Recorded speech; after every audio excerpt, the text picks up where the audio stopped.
Seja muito bem-vindo à nossa Escola Bíblica Online. Nós adotamos a revista Compromisso da Convicção Editora, que pertence à Convenção Batista Brasileira, e esta está a serviço das igrejas batistas. É bom que se diga que a associação, convenção, quer nacional ou estadual, são instituições criadas para servir as igrejas batistas. E ao contrário do que alguns pensam, quando a gente pensa, por exemplo, Aliança Batista Mundial e depois a União Batista Latino-Americana aqui no nosso continente, Convenção Batista Brasileira, Convenção Batista Estadual, quer do seu estado ou do outro, associação isto, aquilo outro. Ora, a pirâmide, na verdade, em cima nós temos as igrejas, não a Aliança Batista Mundial. É algo inverso. Ou seja, no topo, vamos imaginar hipoteticamente uma pirâmide, está as igrejas. E, por sua vez, as instituições, as organizações criadas para servir e atender às igrejas batistas. De modo que a gente precisa ter uma compreensão exata, até mesmo dentro desse campo associacional ou denominacional. Dito isto, vamos falar sobre o Reino Unido de Salomão. Nós já fizemos durante esta semana uma introdução sobre o livro que vai conter o teor da página de número 22, um pouquinho desse trechinho aqui da página 23. E vamos agora iniciar o nosso primeiro tópico, período áureo de Israel. Teve um período chamado de ouro do povo de Israel. A gente pode chamar a atenção de que o povo de Israel tem bastante semelhança conosco. E você diria, como assim? É porque o povo de Israel foi um povo ou uma nação de dura cerviz, diz o Senhor. E o povo chamado evangélico brasileiro, quando não mundial, é também um povo de dura cerviz. É um povo que tem dificuldade enorme de acatar as orientações dos guias espirituais. As pessoas concordam e apreciam, por exemplo, as pregações de alguns pastores, quando não do seu próprio pastor local, tem uma grande admiração, mas na hora de acatar, acolher no seu coração aquela direção dada por um homem de Deus que tem uma vida ilibada, que tem autoridade na vida pessoal e familiar, que é exemplo para os demais, as pessoas até admiram-o como tal, mas não segue necessariamente a orientação dele. E por causa de quê? De uma tremenda teimosia. E como o povo evangélico é teimoso, porque acha que já sabe de tudo um pouco. Aliás, no nosso meandro evangélico, nós temos, entre aspas, dezenas, centenas e milhares de pessoas que se acham especialistas em todas as áreas, não apenas em algumas. Ou seja, pessoas que são tão vaidosas quando não teimosas e acham que têm o conhecimento de tudo com base em quê? Com base das redes sociais.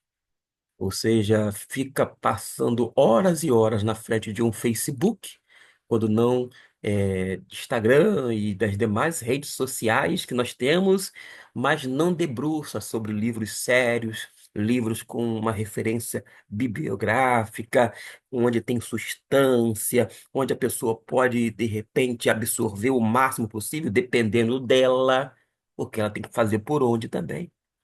Você lê um livro e, dependendo do seu caso, você pode não entender ou entender de uma maneira não adequada. Até porque eu sempre digo isto, para ler, a pessoa tem que saber ler, porque ler é entender. Se você leu algo e não entendeu, é porque você não sabe ler. E se você não sabe ler, você precisa aprender a arte da leitura. Leitura é uma arte.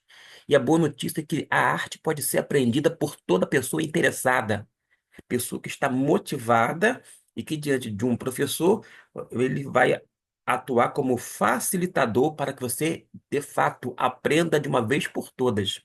E não seja aquela chamada Maria vai com as outras, e me desculpe as Marias pelo exemplo, por esse adágio popular tão antigo, mas enfatizando a necessidade de nós não sermos meramente chamados de livres pensadores, porque na verdade não devemos ser livres pensadores, nós devemos ser pensadores cativos à palavra de Deus. E quando a gente tratar agora desse período de ouro de Israel, a gente precisa fazer com que haja uma seriedade no olhar daquele povo, bem como para com o nosso povo chamado evangélico. Já percebeu que a gente às vezes passa a mão na cabeça das pessoas do nosso povo? Exige que pessoas não crentes tenham um comportamento compatível com a fé evangélica, mas quando as pessoas deixam de viver uma fé evangélica dentro do meio evangélico, da qual deveriam fazer com coerência, a gente começa, não, mas é uma pessoa boa. Ah, mas Deus é misericordioso. Claro que Deus é misericordioso e muito misericordioso. Aliás, a misericórdia do Senhor é a causa de nós não sermos consumidos. Mas acontece que as pessoas começam a passar pano quente. Quando alguém fala uma mentira que não seja uma pessoa cristã, essa pessoa deve ir lá para o quinto dos infernos. Mas quando a gente se vê envolvido em mentira, em fake news, e pasme, o que tem de crente divulgando desinformação, fake news, que são notícias falsas, notícias fraudulentas, notícias truncadas, isto é, pela metade, que trava e induz as pessoas ao erro, não está no gibi, gente. E como tem um período áureo em nosso tempo, se a gente comete erros que os nossos antepassados, personagens reais, bíblicos, cometeram. Então, com relação a Salomão, a gente tem algumas advertências da parte de Deus. Por causa de quê? Mesmo depois de ter um tempo de grandeza, de glória, entre aspas, não uma glória devida a Deus, mas de glória, de esplendor, Salomão sendo rei. E eu e você, nós não somos reis, convenhamos. Mas ainda assim, ele vai ter consequências na sua vida por causa das suas escolhas. E, para tanto, a gente precisa chamar atenção para isto. O autor da revista não tratou, mas a gente vai falar aqui algumas coisas. Vamos à leitura que diz na página 23 o seguinte: Davi, antes de morrer, deixou preciosas lições a seu filho Salomão. Já disse aqui que Davi foi o maior rei em Israel. Não há outro senão Davi. Ele é o rei. No popular, ele é o cara, porque ele foi formidável como rei. O esplendor, naturalmente, está nesse reinado de Davi. Primeiro, diz Davi para o seu filho Salomão, ter coragem. O homem tem que ter coragem. Aliás, Davi, certa ocasião, de acordo com a versão que eu usufruo, a palavra de Deus diz assim: Davi dizendo para Salomão: "Se tu homem". Na tradução, naturalmente, homem está com H minúsculo. Mas eu quero chamar a atenção para nós, homens. Aquela palavra dirigida do rei Davi para Salomão, essa, esse princípio é válido para todos nós também. Se tu homem, homem com H maiúsculo, homem que honre as calças que veste, homem que tenha proatividade, homem que assuma a responsabilidade e que não sobrecarregue a sua esposa, o seu cônjuge, homem que assume e traz para si e mata a bola no peito. A gente não é um país do futebol, chamado do futebol? E por que muitos homens que estão, inclusive, nas nossas igrejas, não entram em campo para matar no peito, enfim, fazer com que a família venha entrar em campo, mas tendo aquela segurança física, emocional, espiritual, tendo o suporte destas áreas mencionadas a partir do próprio homem. Não é o homem da casa para meter o pé na porta, gritar. Nada disso. É o homem para assumir a responsabilidade. Porque o homem, ele tem que ter coragem. Quando a gente tem coragem, não significa que a gente não tenha medo. O medo, dentro de um aspecto até mesmo, vou dizer assim, biológico, ele é essencial para a nossa sobrevivência. Mas apesar de nós termos medo, que é natural, que é algo para a nossa própria defesa, mas nós devemos ter coragem. Coragem de ser aquilo que Deus deseja que sejamos. Coragem para corresponder às expectativas, como homem que somos, para chamar a responsabilidade para si mesmo e não terceirizar para o cônjuge quando não dividir com os filhos. Porque a gente precisa ter atitude e, sobretudo, ser homem.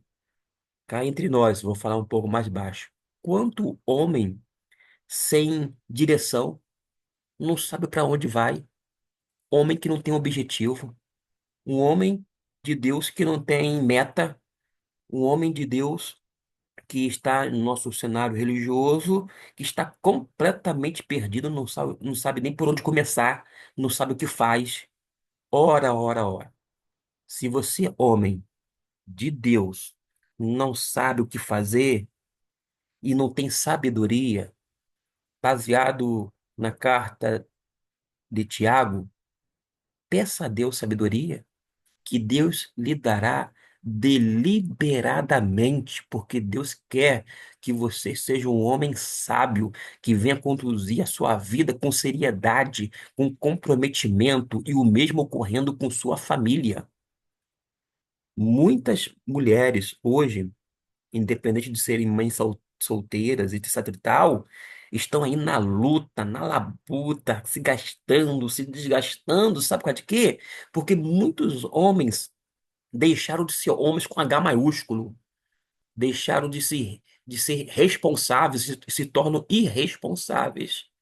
Pessoas que, às vezes, fazem juras de amor e quando vem uma situação delicada, tênue, rapa fora, sai de fininho, não assume a responsabilidade. Por exemplo, a pessoa quando casa diz que até que a morte separe na saúde, na doença, na pobreza. Na primeira dificuldade, o homem arruma a mala e corre, vai para um outro relacionamento. Como se diz no popular, a fila anda e anda muito rápido. Ah, é ágil para fazer algumas coisas conforme seu próprio capricho, mas não é o suficiente para assumir, vou dizer assim, é, a cena no palco da vida. Sejamos homens valorosos, homens de coragem, mas também homens que, à semelhança de Davi, quando pede para Salomão, que venha guardar os mandamentos do Senhor, que foram entregues por Moisés, mas que se constitui em lei de Deus. A lei de Deus foi dada para regir as nossas vidas. E o homem de Deus que absorve as leis de Deus, ele vai ser como um regente. Ele vai guiar, orientar, vai conduzir a sua orquestra, as pessoas as quais está sob a sua responsabilidade, que está debaixo desta incumbência tão grande que Deus lhe delegou. Prossegue o texto dizendo: E se fosse fiel aos seus ensinamentos, o Senhor cumpriria a sua promessa feita a Davi. Note bem, porque geralmente tem coisas que são condicionais, outras são incondicionais. Mas a questão aqui, dentro de 1 Reis, capítulo 2 até o 4, e 2 Crônicas, capítulo 1, a questão é que havia uma condição.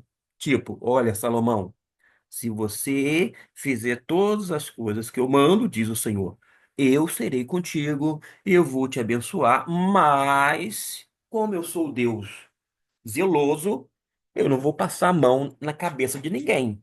Não passei a mão na cabeça do seu pai Davi, que foi o grande rei de Israel, tampouco vou passar a mão ou fazer vista grossa para as suas falhas, para os seus pecados. Porque todos os pecados nós sabemos que têm consequência. E foi o que aconteceu.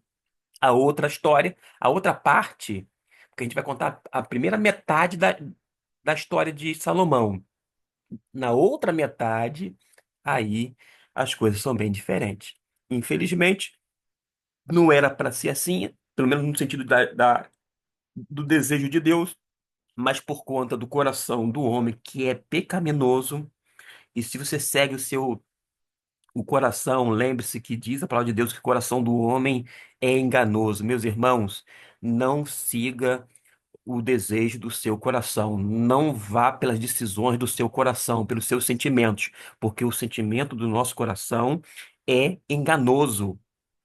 A gente tem que seguir, ser orientado, ser conduzido, ser pautado pela palavra de Deus, devidamente interpretada, para que a gente venha andar de forma segura nesta vida, neste mundo. Quando a gente vai para e se volta para a revista, uma vez mais, diz que o reinado de Salomão foi de paz e prosperidade. Até por causa de que Davi já tinha feito muita coisa, abriu vários caminhos, batalhou bastante.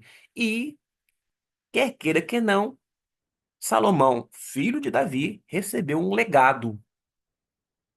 A gente precisa entender isto.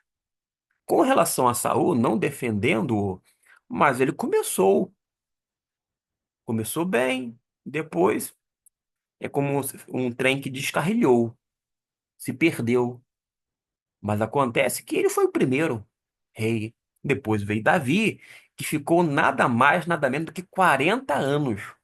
Então houve uma chamada consolidação da monarquia durante 40 anos que Davi reinou.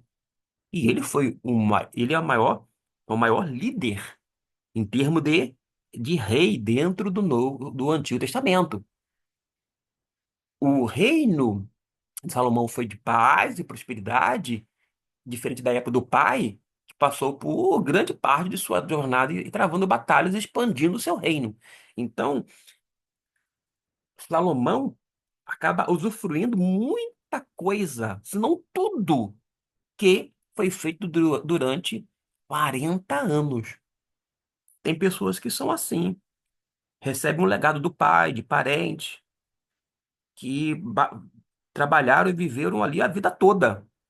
Cabe, no caso, ao filho ou à filha, dar continuidade ao legado, agindo com responsabilidade, fazendo com que venha dignificar, ainda que em memória daquela pessoa que deu duro e fez um trabalho árduo para que você venha honrar o nome de um seu ente querido ou a quem conferiu não apenas posses, mas algo que sirva como um legado, algo que você pode ter como em grande estima, a fim de incentivar você cada vez mais. Acontece que, naturalmente, Salomão iria colher os frutos de anos de dedicação do pai que lutou para unir e fortalecer a nação. Note que aqui a gente pode dizer assim, usando uma analogia: Davi plantou, embora ele tenha colhido, mas Salomão colheu muita coisa daquilo que foi plantado por Davi. A gente precisa salientar a necessidade de investir não necessariamente nas coisas grandes, mas nas coisas simples, para que a gente venha colher algo realmente bom e que nos dê condições de nos manter firmes na fé e, sobretudo, honrando e glorificando a Deus. Eu digo isto porque a Bíblia diz: quem não é fiel no pouco, não será fiel no muito. Imagine só um pastor que tenha um pequeno rebanho sob a sua direção, a qual Deus lhe confiou. E que esse pastor tem um diminuto rebanho, mas ele almeja cuidar de um rebanho muito maior. E quando a gente fala isto no cenário evangélico brasileiro, vamos colocar aqui um pastor de uma igreja com 30 membros, mas ele quer mesmo ser pastor ou estar à frente de uma igreja grande, com centenas de membros, quando não com milhares de membros. Ora, se ele não for fiel com aquelas 30 ovelhas às quais lhe foi confiadas, você acha que Deus colocaria em suas mãos 500, 1.000, 2.000 ovelhas? Mas acontece que dentro da, do reino de Deus, na igreja de Cristo, não é por esse viés.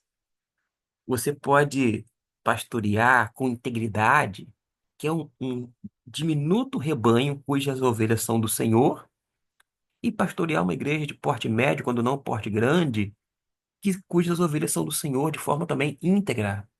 O importante é saber que cada alma tem valor e cada pessoa vale mais do que o mundo inteiro. Se a gente valorizar as pessoas pelo que elas são, por ser criatura de Deus, consequentemente na Igreja de Cristo, ser filho de Deus ou filha de Deus, e a gente dá a devida importância pelo fato de que ela é e não pelo que ela tem, não sendo influenciado pela conta bancária, ou seja, com base no CPF, a numeração, nada disto. A gente vai ter uma tratativa mais humana, fraterna, cordata e, sobretudo, uma postura realmente cristã. A gente sabe que Davi era pastor de ovelhas, o menor de sua casa, o menos experiente, e sua ascensão de seu sangue. Ele era menos experiente, era o menor de sua casa, isto antes, mas tem o antes e depois de Davi. Mas depois ele se tornou o maior rei que Israel já viu. Mesmo vindo reis posteriores, depois já no reino não mais unificado, senão desunido, porque dividiu os reinos, o Reino do Sul e Reino do Norte. Mas ainda assim, na história da monarquia de Israel, Davi é o maior de todos.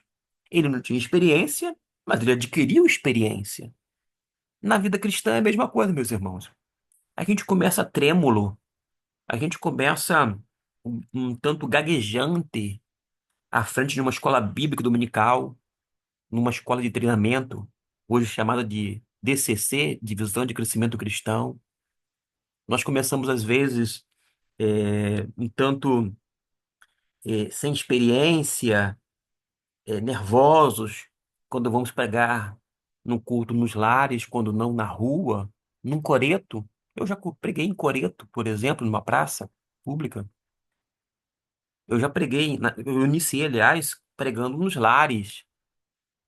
E a gente começa trêmulo, cá entre nós, continua trêmulo, porque o nervosismo, por mais que não seja percebido pelas pessoas, é algo patente, porque é sempre com temor e tremor que nós fazemos as coisas do Senhor, para o Senhor, a fim de servir as pessoas. Porque nós fazemos não para sermos vistos, nós fazemos para sermos expositores da Bíblia, para que a mensagem de Deus seja apregoada com fidelidade e que esta venha a ser compreendida para ser devidamente aplicada pelo próprio Espírito Santo de Deus. Desta forma, nós começamos um tanto devagar, cambaleante, e depois, com o tempo, vamos adquirindo o quê? Experiência. Na vida cristã é assim. A gente não pode exigir de um neófito, um novo na fé, que ele tenha uma experiência e que no primeiro dia, quando conceder uma oportunidade um pouco mais à frente. Não é bom que o neófito seja exposto assim. Ele primeiro tem que aprender, tem que ser treinado, capacitado, preparado, tanto pelo próprio Deus, mas também recebendo todo o suporte por parte da igreja local, para que ele possa, então, depois ter a experiência e possa ter condições. Claro, capacitados por Deus, porque Deus lhe fortalece, Deus lhe dá graça, Deus lhe dá sabedoria. Caso não, se não tiver, pode pedir a Deus que Deus dá, mas a gente sabe que é um processo, vou dizer assim, não é algo instantâneo. A criação de Salomão foi diferente da criação de Davi.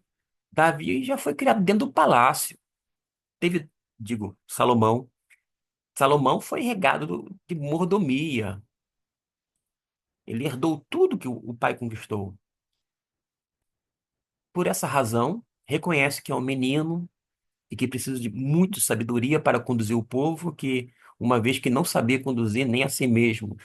Não é que não sabia conduzir nem a si mesmo, é porque realmente, meus irmãos, é algo muito, muito difícil.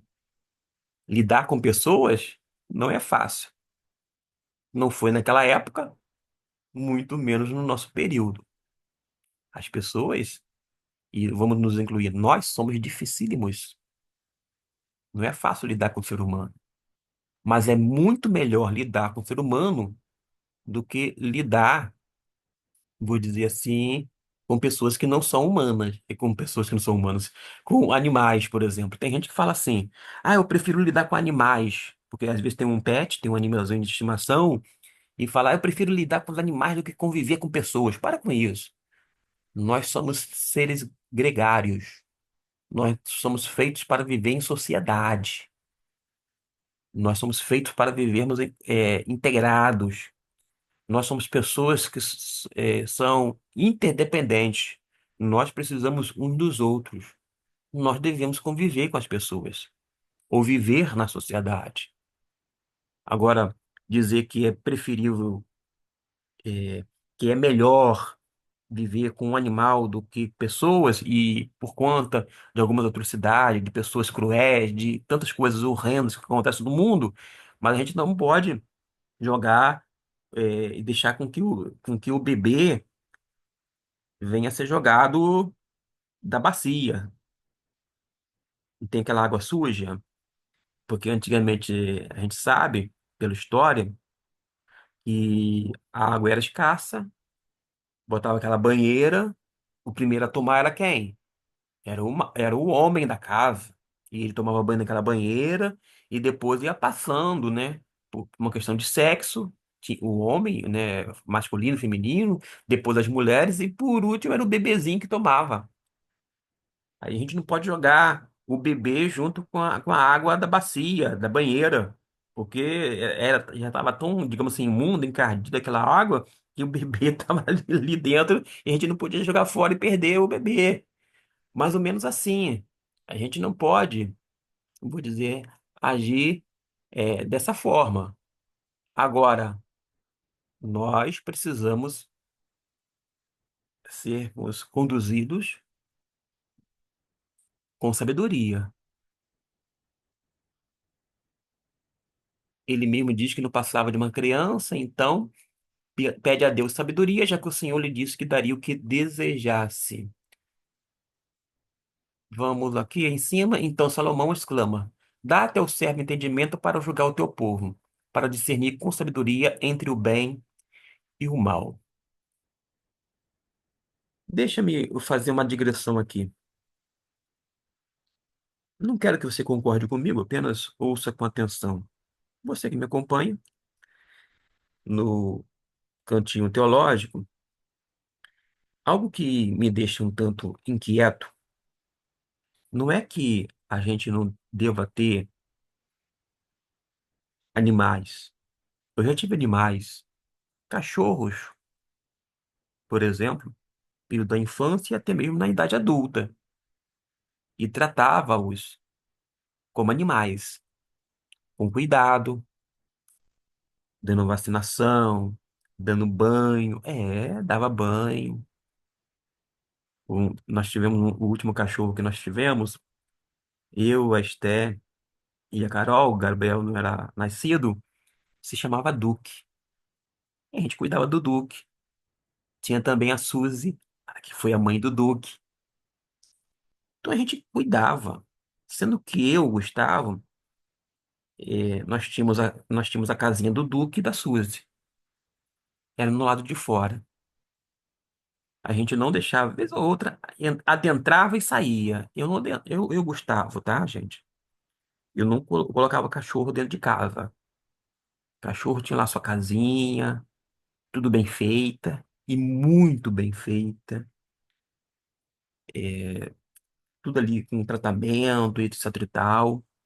Mas eu não tratava o animal de estimação, que teve aquele vínculo emocional muito grande como pessoa. Eu não, entre aspas, humanizava o animal. Não era meu filhinho, não era minha filhinha. Era um animal de estimação, doméstico, da família, estava ali junto da família, mas não era parte da família no sentido de porque não era ser humano. E o que me causava estranheza é que algumas pessoas que tratam o animal como se fosse humano, ou seja, humaniza a tratativa com o animal, às vezes não age de forma humana com pessoas.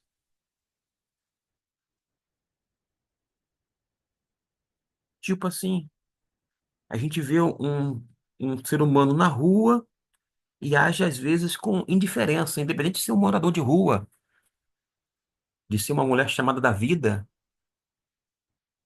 a gente age com indiferença, não nos tornamos sensíveis ao ser humano quando estamos diante dele ou dela, mas de repente tem um comportamento diferenciado com os animais. Repito, os animais precisam ser bem cuidados, ser tratados. Você pode dar carinho para os animais, nada, não é assim, tal, mas são animais. Da mesma forma que os seres humanos, a dignidade deles decorre do fato de serem feitos à imagem e semelhança de Deus. Então a gente vai observar que essa humanização tem que ser colocada à tona por causa de quê? Porque às vezes a gente inverte as coisas. Para dizer que não estou indo muito, estou sendo muito exagerado, eu vou para um outro exemplo aqui e vou fechar o parênteses. Eu falei sobre animais. Tratar os animais como animais, com cuidado, com carinho, não é assim? Porque é a criação de Deus. E a gente tem que cuidar da criação de Deus. Nós precisamos cuidar da natureza. Ou não devemos? Nós cristãos, principalmente, não podemos desmatar as nossas florestas. Não podemos agir como irresponsáveis nesses garimpos da vida que fica poluindo os rios. Nós não devemos trabalhar de modo a poluir os riachos. Eu, particularmente, ainda dentro dessa temática, eu sequer sou favorável aos passarinhos na gaiola.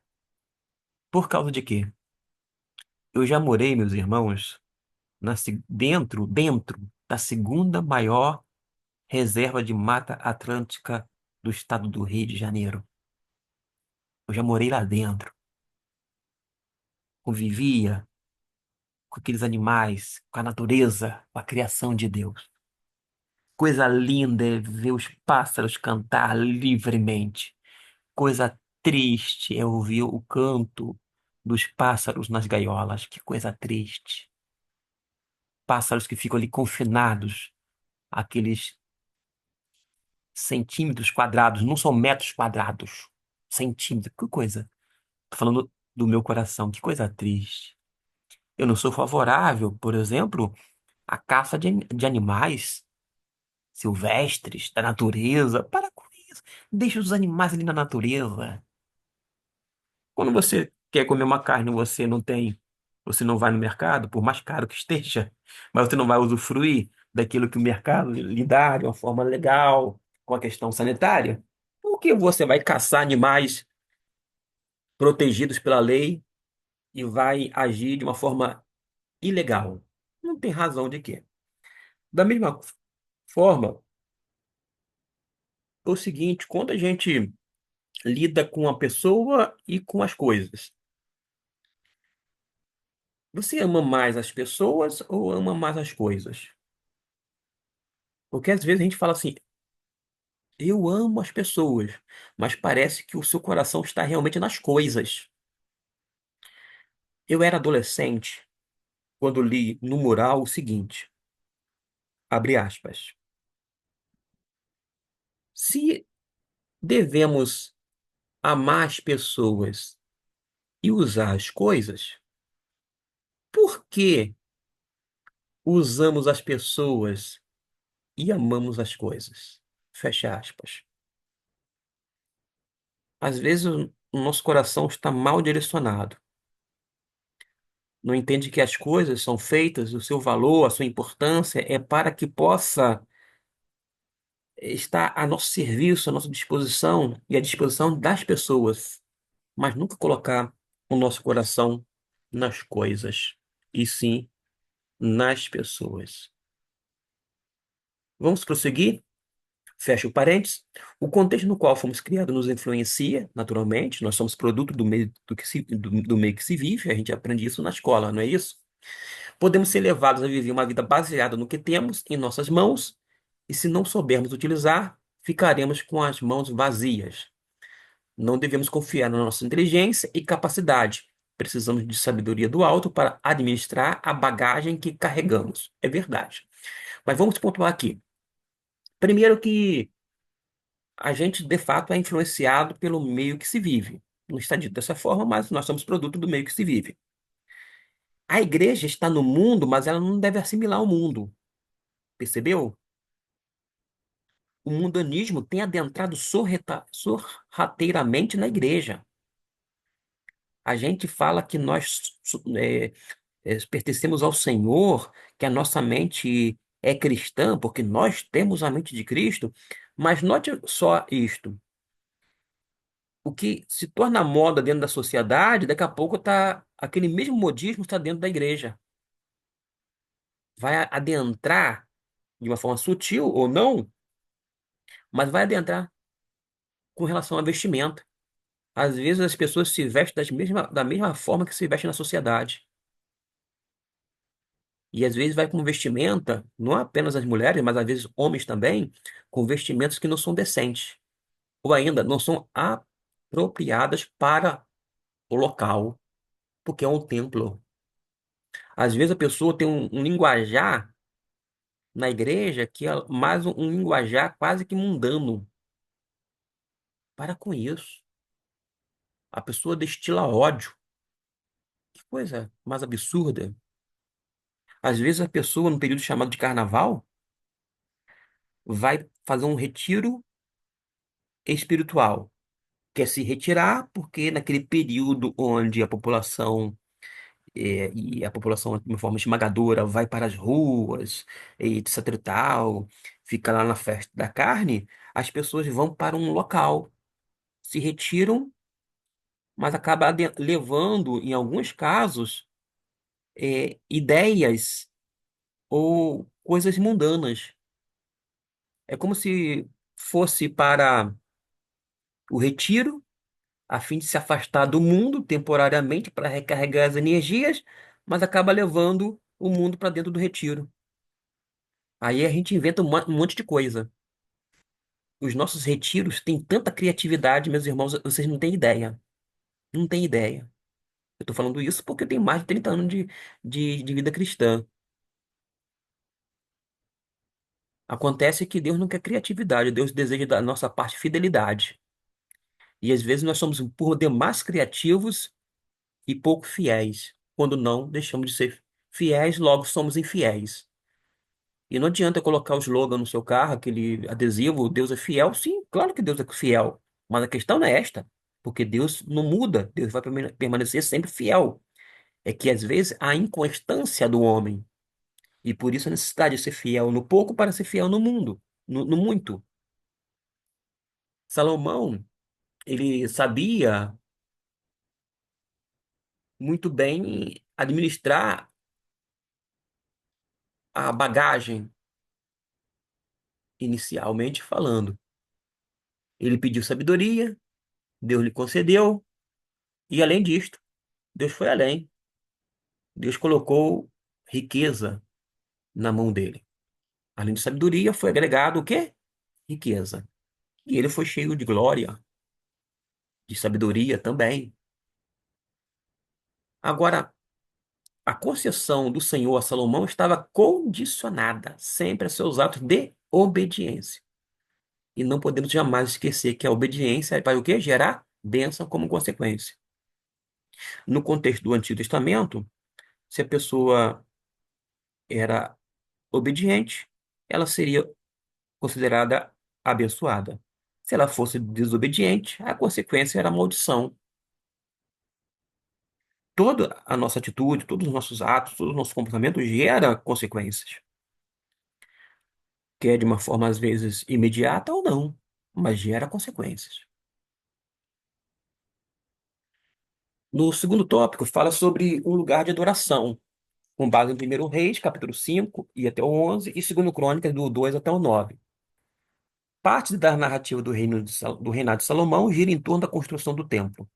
Ele começou muito bem, terminou o templo, a gente sabe disto. Sabe que ele fez alianças estratégicas que alavancaram a construção do que seria o centro da religião. E você vai dizer assim, "Ah, mas até aí tudo bem. Eu não estou sendo contra. Foi algo estratégico, sim. A gente tem que usar estratégia. Vocês sabem que hoje em dia tem questão de logística, estratégia, que são coisas importantes. Como seres humanos e seres pensantes, racionais que somos, devemos utilizar nossa mente e ver algumas coisas de fato para, digamos assim, alavancar as coisas. Mas convenhamos que nem sempre os fins justificam os meios, tá bom? Onde está isso na Bíblia? Eu estou citando o que a gente aprende quando estuda ética. Ética, inclusive secular. Na escola a gente aprende que os fins não justificam os meios. Às vezes as pessoas, ao invés de começar, fazem uma pergunta não com base, né, do começo, vai para a parte final e fala: Fulano de tal fez isso, isso, isso, e se deu bem. Para com isso. A gente não está fazendo a pergunta correta, e porque a gente tem que ir lá para o começo e não fazer uma pergunta e indagar a partir do final. É por aí. Mas com diplomacia, ele teve diplomacia com que Salomão trabalhava. O líder hoje, ele tem que ter diplomacia para se manter numa igreja evangélica como pastor, naturalmente porque Deus chama, e uma vez Deus chamando, ele vai ter que ter essa diplomacia. Até porque que o pastor local, ele também ele é o relações públicas na igreja. Se o seu pastor tem o hábito de cumprimentar as pessoas na porta, que é no início do culto ou no final, é porque ele é o relações públicas. Além do que, no decorrer, ele precisa lidar com diplomacia, com cordialidade, e o que mantém um pastor numa igreja, sem dúvida alguma, é o relacionamento, e eu diria, é o bom relacionamento. Um pastor bem relacionado com as pessoas, com as suas ovelhas, que tem uma tratativa de fraternidade, cordialidade, de respeitabilidade, de confiança, de seriedade, de integridade, ele tem tudo, tem a faca e o queijo na mão para permanecer naquele local, sendo orientado por Deus, a fim de que a igreja possa avançar, possa crescer, possa se expandir, mas sempre com os ensinamentos da parte de Deus, porque a igreja não tem condições de legislar em causa própria. A gente segue a lei do Senhor. O capítulo 6 de Primeiro Reis descreve todas as dimensões do templo de adoração ao Senhor, as partes externas, a parte externa e interna, a entrada e o pátio são mencionados, porque Deus, vou dizer assim, Deus não é apenas ordeiro. Eu diria que Deus é até metódico. Percebe isto? Deus é metódico. Ele é um Deus ordeiro por tabela. Ele mostra as coisas que devem ser feitas tintim por tintim. São que nem alguns provérbios, se não todos os provérbios, que são princípios. Se você seguir aqueles princípios, lá no final da vida você vai se dar bem. Caso contrário, vai dar com os burros na água, como se diz no popular. Vai se dar mal. A gente tem algumas informações na Bíblia sobre esses detalhes, e você pode ler esses detalhes. Era muito importante para aquele período, principalmente na época da construção. E Salomão é um verdadeiro mestre de obras. Além do templo, construiu palácios reais que duraram mais de uma década para ficarem prontos. Ele começa bem, faz o templo do Senhor, faz o palácio para ele, vai fazendo alguns palácios, aí vai se perdendo um pouquinho, tá, gente? Com o tempo ele vai se perdendo em que sentido? Começa a fazer alguns palacetes para algumas mulheres, e aí já se perdeu. Mas são palácios reais que ficaram prontos e que duraram bastante tempo. Depois de estabelecido o templo, Salomão traz a Arca da Aliança porque Deus habita no templo. E a Arca da Aliança é símbolo da presença de Deus. Hoje a gente não precisa necessariamente sequer do menorá, que é aquela espécie de candelabro, para simbolizar a presença de Deus. Por quê? Deus não habita mais no templo. Deus habita nos homens. O Espírito Santo habita na minha vida, na sua vida, na nossa vida. Não há mais necessidade de símbolo, porque já há algo real. Jesus disse que ele enviaria o Espírito Santo, que ele rogaria ao Pai e o Pai enviaria o Espírito Santo para estar conosco de uma vez por todas e para sempre. Logo, Cristo está reinando e habitando em nós através de quem? Através do Espírito Santo. Não há necessidade de símbolo para a nossa vida, né? Para o nosso momento. Aliás, a nossa tendência é mais colocar, não a fé, uma crendice em alguns objetos do que necessariamente fé genuína, autêntica na pessoa de Jesus. Lembrando que nós vivemos não por vista, mas por fé. Nós vivemos por fé. Você não vive pelo que vê, você anda e vive por fé. Eu lhe pergunto, você vê Jesus? Não, eu não vejo Jesus. Pois bem, mas Jesus não é o seu Senhor? Sim. Por que ele é seu Senhor? Porque você faz tudo o que ele manda. Você age com fé. Você acatou o senhorio de Cristo Jesus. Mas com a relação à questão da construção do templo, a religião é ali estabelecida. De uma forma, vou dizer assim, local, e a partir daí a peregrinação, vou dizer assim, vai se concentrar ali no templo, etc e tal. Ali é a casa de Deus, Deus habita no meio do povo, e esse elemento, vou dizer assim, religioso é instituído justamente quando aconteceu o primeiro culto ao Senhor no templo. E havia todo o ritual, feito coração, o povo é abençoado, há sacrifícios e finalmente estabelecido o templo. Detalhe, meus irmãos, eu sei que a gente coloca assim, a gente fala sobre altar bastante, né, nos dias atuais. E tem até o sentido figurado, né? Tem que colocar a nossa vida no altar e etc e tal. E, claro, às vezes as pessoas se referem àquela plataforma, que é aquela parte mais elevada em muitas das igrejas nos dias atuais, como se fosse um altar. Mas não é necessariamente. Porque o altar é o local onde havia o quê? A imolação de animais, de sacrifícios. Então, nesse sentido, nós não temos mais altares nas nossas igrejas, neste sentido. Agora, no sentido real e espiritual, nós oferecemos nossos corpos como sacrifícios vivos e santos ao Senhor. Mas são sacrifícios vivos, não um ritual de animais mortos. É outro naipe. Mas não tem nada a ver necessariamente com chamar aquela plataforma, a parte mais elevada, em algumas igrejas, geralmente onde fica o púlpito, de altar. Ali não é o altar nos moldes do Antigo Testamento, porque, repito, o altar havia o quê? Sacrifício de animais. E nesse sentido não há mais sacrifício de animais, tá bom? E mesmo que você fale de uma forma figurada, colocamos a nossa vida no altar de Deus, a gente compreende. Mas não é este altar aqui descrito conforme está lá no templo. Até porque não há mais repetição e necessidade de repetição de sacrifícios de animais, porque Jesus morreu uma única vez e ele fez o sacrifício de uma forma única, perfeita e eficaz. Nós não sacrificamos animais.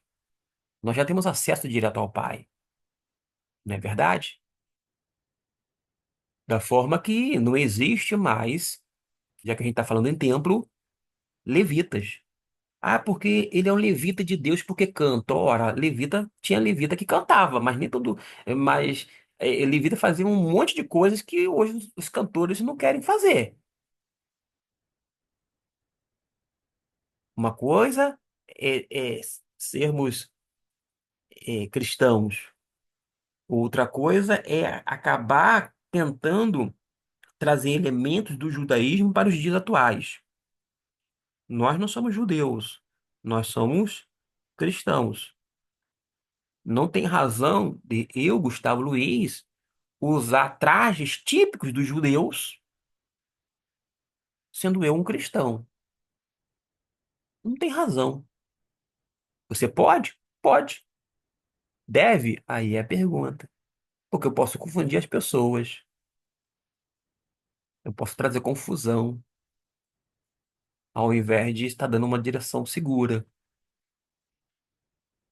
O judeu que age e tem os seus trajes típicos, eu admiro hoje. Mas eles são judeus. E eu não sou judeu. Nós somos gentios. E como gentios convertidos a Cristo, nós agimos como verdadeiros cristãos. Sem necessidade, da mesma forma que nós não temos altar, dentro dessa perspectiva bíblica do Antigo Testamento, nos dias atuais, nós não temos levitas. O pastor, por mais que seja um líder espiritual, tem que se dedicar à oração, à pregação, à visitação, etc e tal, cuidar do rebanho do Senhor. Ainda assim, ele, pastor local, não é o sumo sacerdote. Pelo contrário, nós temos um sumo sacerdote, Jesus Cristo. Nós não precisamos da oração do pastor como se fosse mais forte. Não. A oração feita pelos justos tem muitos seus efeitos, porque Deus ouve a oração dos justos. Entendeu? Não porque ele tem o título de pastor, essa prerrogativa pastoral. E as pessoas pedem, vez ou outra, oração. Ah, pastor, ore por mim. Tudo bem que eu posso orar por você, mas por que você também não ora por você? Não terceirize uma vida de oração. Tenha uma vida de oração. Ah, a vozinha, minha vovó era uma mulher de oração. Ela era. Às vezes não está mais entre nós. Mas você pode ter uma vida de oração. É uma questão de experiência própria, de vivência. O Senhor vai aparecer a Salomão. e reafirmar sua aliança mediante o quê? A sua obediência. É isso. Já foi dito aqui. Salomão foi um grande construtor, não parou de estabelecer prédios, palacetes, inclusive para algumas mulheres. Conta-nos a história também, tá? Todos muito lindos, isso também deu muito trabalho construir tudo, estabelecer um lugar fixo de adoração ao Senhor. Quanto mais, aí já vai entrando uma questão aqui, meus irmãos. Quanto mais vai fazendo palacetes, etc e tal, não apenas o templo teve ali, ok, foi feito o templo, mas foi pelo Palácio Real e palacetes, mais palacetes, vai fazendo o quê? Vai havendo a necessidade de mais impostos. O povo já começa a sofrer. As pessoas estão pagando mais da conta, estão trabalhando muito mais para que a vontade de Salomão, não mais do Senhor, tá? Porque o templo já estava sendo feito, já estava pronto. Mas nesse meio tempo ele aproveita e faz mais palacete, palacete, palacete. O que acontece? O povo vai ficando exaurido. E já começa a ter uma situação de animosidade. Salomão tá pesando a mão. E só quem sabe. Tem uma música secular, desculpe, e eu não quero constranger ninguém, nem ser constrangido, mas tem uma música secular que dizia isso na década, eu acho de 80, 90, não sei se cantava. É que cantava muito na rua, e a gente não é surdo, a gente acaba ouvindo na música, né? E que dizia assim: e o rico cada vez fica mais rico, e o pobre cada vez fica mais pobre. Gente, já percebeu que o seu candidato político cada vez vai se enriquecendo e você vai vivendo a duras penas? Você às vezes entra em embate, discute com as pessoas por causa de política ou por causa do seu político favorito, fica se degradando com as pessoas, tendo inúmeras inimizades, sendo pessoas não quistas, não muito sociáveis. Aí quando você bota a mão no bolso, parece que o bolso tá furado. Tá pagando as contas, continua na mesmice. Ou quando não, tá mais pobre. E o político se enriquecendo cada vez mais e mais. E o pior, para você, né? Não para ele. Ele sequer tem ciência da sua existência. Você luta por ele, morre por ele, e ele não tá nem aí para você porque não sabe nem que você existe. A não ser que tenham milhares e milhares de pessoas. Não, eu tenho milhares e milhares de seguidores, mas não sabe, você é apenas mais um número. Mas não vale a pena. Não vale a pena. Não vale mesmo. Fala sobre a aparição e renovação da aliança com Salomão. Depois vai mostrar aqui, além da construção, né?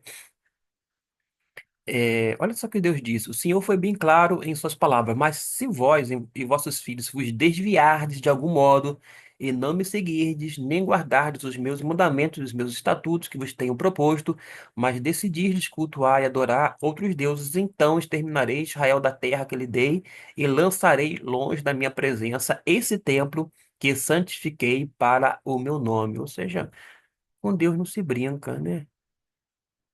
Alguém vai dizer assim: Deus é amor, e de fato Deus é amor. Mas a Bíblia também diz: Deus é fogo consumidor, Deus é zeloso. A honra e glória, ele não divide com ninguém, a glória dele não divide com ninguém. Já caminhando para o final, não, ainda não. Meu Deus, me perdi aqui. Preocupando-nos muito com o lugar onde cultuamos ao Senhor, gostamos de vê-lo limpo, arrumado, que queremos sempre construir mais espaço ao redor do templo, e tudo isso é muito bom. No entanto, isso nada vale se não vivermos uma vida de obediência ao Senhor. Não adianta ir ao templo adorar e viver uma vida como se ele não existisse. Ir ao templo e viver como se ele não existisse. O local de templo, o local de culto, isto é, o templo, claro, tudo isso não é que não adianta. Adianta sim, é muito bom. É bom se reunir na igreja. Agora, o ideal é que façamos como verdadeiros adoradores, que adore a Deus em espírito e em verdade. O nosso coração tem que estar em Deus. consequentemente, na obra do Senhor, para servir as pessoas, não para se envaidecer, não para se gloriar, não para se ensoberbecer, nada disto. Aqui fala, não basta honrar a Deus com os lábios, o coração está distante de Deus. O que a gente tem que enfatizar é que a gente tem que adorar a Deus com todo o nosso ser, de corpo e alma, de todo corpo e alma. Muitas igrejas hoje não passam de ruínas, porque deixaram de adorar ao Senhor de forma obediente. Ele fala aqui, sei lá, uma alegoria, utiliza algumas coisas assim, mas a igreja, ou ela é obediente ao Senhor, ou ela deixa de ser igreja, em termos de local de culto, né? Porque você pode, às vezes, ter um local de culto, ou até mesmo um templo, e não ser necessariamente uma igreja, ser um local de entretenimento, um local como se fosse semelhante ao clube social. Mas não há a questão espiritual ali colocada em evidência. Não basta ter um bom lugar para adorar. É preciso adorar de fato. Caso contrário, esse templo não passa de tijolos e telhas emparelhados e não se sustentará de pé. Aqui fala do número de desigrejados que cresce a cada dia, e estes não enxergam qualquer razão para ir ao templo para adorar o Senhor. Penso que o lugar não importa, que os templos perderam o sentido de existir hoje. Não é uma defesa, aos desigrejados. O que eu observo com relação aos desigrejados não é que é uma mera teimosia, rebeldia de não fazer mais parte da igreja local. Não é isto necessariamente o âmago da questão. São pessoas que fizeram parte das igrejas que ficaram frustradas, algumas foram magoadas, estão com feridas, não foram tratadas, quando não foram maltratadas, que não receberam assistência religiosa, espiritual mesmo, devida. Tem pessoas que estão desigrejadas, que foram constrangidos, foram expostos publicamente, foram humilhados, saíram da igreja, e nesse caso eu recomendaria, vá para uma igreja que, que goste de pessoas. Existem pastores que gostam de pessoas. E vá para esses pastores que gostam de cuidar de gente, de tratar de pessoas. Não vá para um lugar onde você vai ser apenas mais um número. Então a gente precisa de tomar decisões também coerentes e sérias. Eu não justifico, o que eu falei aqui não é justificando os desigrejados. É que, às vezes, a igreja tem a sua parcela de responsabilidade. Quando ela deixa de atender as reais necessidades através daquilo que a Bíblia preceitua. O mais importante não são as coisas, são as pessoas. Uma ressalva a isso é que o problema não é o templo. Nunca foi o templo, o local em si. Devemos congregar num local onde possamos compartilhar da comunhão, claro, naturalmente. Uma comunhão da igreja visível, um local fixo de adoração coletiva, de culto. Ademais, note que nós já temos o templo, né? Nós já temos o templo, ou seja, um local de culto. E você pode, falar sobre a importância daquele espaço para nós servirmos adorarmos a Deus, para servirmos as pessoas. Hoje nós fazemos melhoria no templo, ou nas dependências do templo, não é porque Deus precisa do ar-condicionado, Deus precisa do banco, ou de uma cadeira acolchoada, que Deus precisa disso, daquilo outro. É porque nós precisamos. É para nós mesmos, mas para nós estarmos juntos e unidos a fim de adorar o Senhor de forma comunitária. No culto, que não deve ser somente para um culto só para jovens. Eu vejo muito colegas pastores que ficam preocupados. O que que eu vou fazer para que mantenha os jovens e os adolescentes na minha igreja? Eu vou apagar as luzes, vou jogar um monte de efeito de luzes aqui, aquelas luzes, né, coloridas. Eu vou pintar a parede de preto. eu vou ter um estilo de pregação mais jovial, um linguajar aí, brother, não sei o que mais, eu não sei nem mais, tô pagando até mico aqui, né? Falar como jovem, porque hoje eu tô na casa dos 50 anos. Quando eu era jovem, eu falava como jovem. Adolescente tinha lá meu linguajar. O vocabulário era outro. Mas quando eu era menino, eu agia como menino. Quando eu depois deixei de. Eu passei a ser adulto, eu comecei a agir como adulto. Mas acontece que a igreja, às vezes, foca só em um grupo, em uma faixa etária. Vamos focar o, o, o jovem ou o adolescente. Gente, na igreja existem várias e todas as faixas etárias precisam ser contempladas. Você não pode ficar fazendo uma coisa só para um grupo em detrimento de uma outro grupo, vou dizer assim. Vamos trabalhar só nessa faixa para esse público, para essa faixa etária, em detrimento de todas. E a gente precisa entender que igreja é família. E a família, construída de todas as pessoas de faixa etárias, é diferente. Aqui é pano para manga. Eu observo algumas coisas que tem coisa que não entra na minha cabeça. Alguém vai dizer assim, mas você é uma cabeça dura, que seja. Não entra. Igreja é uma família maior, vou dizer assim. Então, o culto tem que abranger, vou dizer assim, não é o culto, o ato, somente a questão litúrgica, não. Estou falando da igreja, melhor dizendo. Tem que atender às necessidades do, da criança, do adolescente, do jovem, do adulto, do ancião, etc e tal. E não ficar focada em um só desses grupos mencionados. A questão é que se o local onde estamos seria deixar de ser um local de adoração ao único Deus e passar a ser um espetáculo aos homens e aos deuses, então ele deixou de ser a casa do Senhor. Não há razão para deixar de congregar e de servir ao Senhor no templo. E quando a igreja perde esse foco, ela perde a razão de existir. Esse era o alerta ao povo de Israel, caso assim agisse. Com isso, eles desobedeceriam ao princípio fundamental da aliança, a saber, a verdade de que só o Senhor é Deus e de que só ele tem que ser adorado. Agora sim, vamos para a conclusão, porque nela nos diz assim na nossa revista: Salomão, apesar de toda sabedoria, desviou do caminho do Senhor. Até aqui a gente falou, vou dizer assim, apenas da metade da história. O autor agora revela que Salomão teve muitas esposas, quando a gente lê, além da filha de Faraó. Note que no início ele fez aliança estratégica, e aliança estratégica em si não é ruim. Ele casou com quem? Com a filha de Faraó. Era para ter só uma mulher, correto? Mas ele teve muitas esposas, além da filha de Faraó.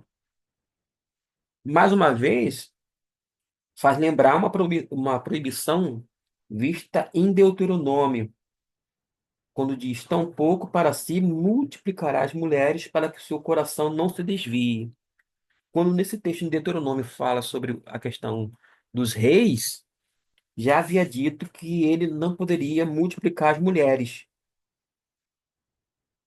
Mulheres, cavalos, etc e tal. A questão dos cavalos tem como você saber, contextualmente a gente já falou aqui algumas coisas sobre isso. Não era para multiplicar mulheres, mas o que que Salomão fez?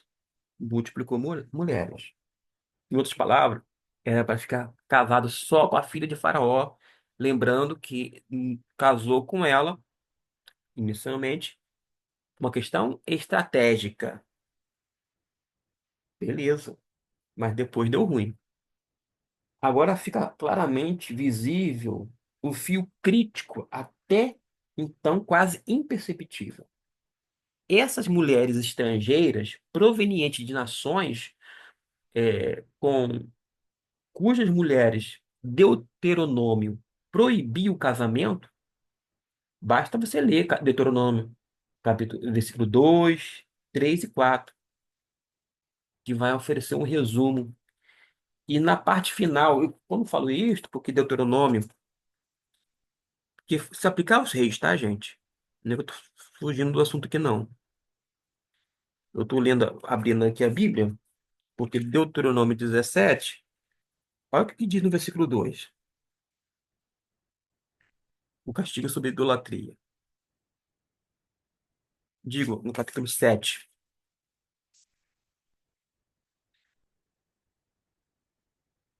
2: e o Senhor teu Deus as tiver dado dentre ti para ferir. 7, 3. Desculpa. Capítulo 7, Deuteronômio, versículo 3. Nem contrairás matrimônio com as filhas dessas nações, não darás tuas filhas a seus filhos, nem tomarás suas filhas para teus filhos, pois elas fariam desviar teus filhos de mim, para que servisse a outros deuses, e a ira do Senhor se acenderia contra vós outros, e depressa vos destruiria. Ou seja, lá em Deuteronômio, mostra a consequência. E na parte final do seu reinado, ele construiu altos, onde as esposas estrangeiras podiam adorar aos deuses dos seus países. Quando a gente vai para Primeiro Reis, eu vou aqui me situar para que você possa ter uma noção, caso não tenha uma Bíblia em mãos. No capítulo 11 fala sobre a idolatria. Lá no versículo 7 fala assim, ó, de Primeiro Reis. Nesse tempo edificou Salomão um santuário a Quemos, abominação de Moabe, sobre o monte fronteiro a Jerusalém, e a Moloque, abominação dos filhos de Amon. 8. Assim fez para com todas as suas mulheres estrangeiras, as quais queimavam incensos e sacrificavam a seus deuses. A gente vai observar que no capítulo 11 mostra, no versículo 1 até o 8, a idolatria de Salomão.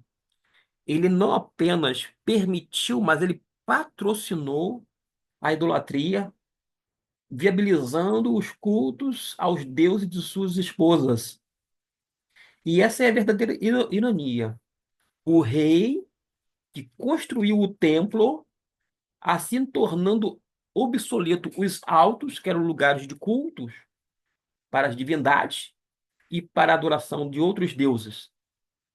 Em duas vezes, nesses versículos 4 e 5, ficamos sabendo que, ao se comportar dessa maneira, Salomão não teve a devoção demonstrada por Davi, conforme o versículo 4 e 6. No versículo 4 diz assim: teu pai, digo, no versículo 4 diz: sendo já velho, suas mulheres lhe perverteram o coração para seguir os outros deuses. E seu coração não era de todo fiel para com o Senhor seu Deus, como fora o de Davi, seu pai. Versículo 6. Assim fez Salomão que era mal perante o Senhor, e não perseverou em seguir ao Senhor, como Davi, seu pai. O pai erra, a gente sabe a história de Davi, mas ele se arrepende e persevera para servir ao Senhor, para agradar a Deus. E Salomão faz o oposto. Como consequência, a gente vai ter o quê?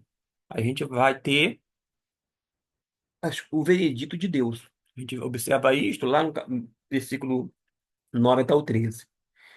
Quando a gente lê o primeiro Reis do 11, do 9 ao 13, aqui Deus fala a Salomão pela quarta e última vez.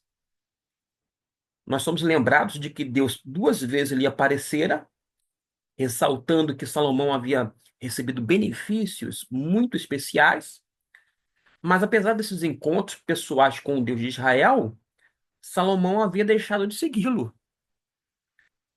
A catástrofe estava de fato a caminho, mas por amor de Davi, seria adiada até o reinado sucessor de Salomão. Olha só como Deus é misericordioso, hein? Mas por amor a Davi. E quando chegaria sim o tempo, não privaria todo o reino. Em outras palavras, o povo pagou o pato. E a corda sempre rebenta para o lado mais fraco. Não rebentou a corda no reinado, no finalzinho do reinado de Salomão, senão depois. Mas veio a conta. A conta veio. E quem que pagou? Todo o reino, por causa do pecado de um homem. Um homem que outrora foi muito sábio, teve muita sabedoria, mas que perverteu o caminho do Senhor, fez o que era mal diante dos olhos de Deus. Em outras palavras, o compromisso que Deus havia assumido anteriormente com Davi ainda seria honrado, mas de uma forma drástica, alterada devido à desobediência de Salomão. Vez ou outra, a gente só fala das coisas boas que Salomão fez. A gente só fala e menciona a sabedoria, o homem mais sábio do mundo.